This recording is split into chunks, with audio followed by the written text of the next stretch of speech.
तर मित्रांनो तुमच्या सगळ्यांचं स्वागत आहे माझ्या आजच्या ब्लॉगवर। आज आपल्या मित्रांनी ठरवलेली जंगी पार्टी। सर्वात पहिले इथे येऊन आपल्या लागणारं साहित्य घेतलं। अख्खे कोंबडीचं नियोजन लावलेलं भाऊ लोकांनी आपल्या इथे येऊन भाकरीचं बंडल घेऊन नीट निघालो मी। रामभाऊच्या हातात चिटकून पिशवी। ही लोक फक्त वयाने मोठी झाले तर पिशवी मी धर तू धर कराल ते यात बी भांडणं करायला। आपल्या ओम्याच्या अंगात आचार्याचं भूत घुसलेलं, भांड्याला माती लावालता, एकदम फुल पुढं करायला।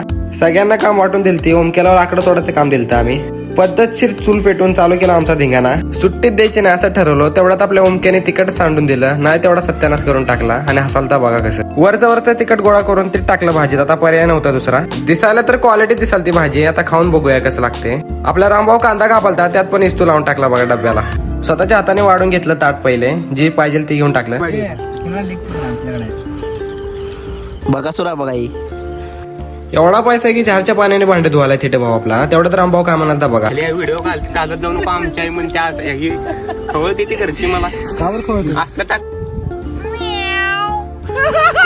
रामभाऊची गोष्ट एका कानाने ऐकून दुसऱ्या कानाने सोडून दिली। तेवढ्यात आपला ओमे भांडे घासालता एकदम मजबूत हाताने। व्हिडिओ काढालता म्हणून बघा भांडच फेकून दिला तिकडे। ते पोटर भाऊ कसा उडी मारालता बघा। आजचा दिवस असाच संपला। आजच्या ब्लॉगसाठी एवढं।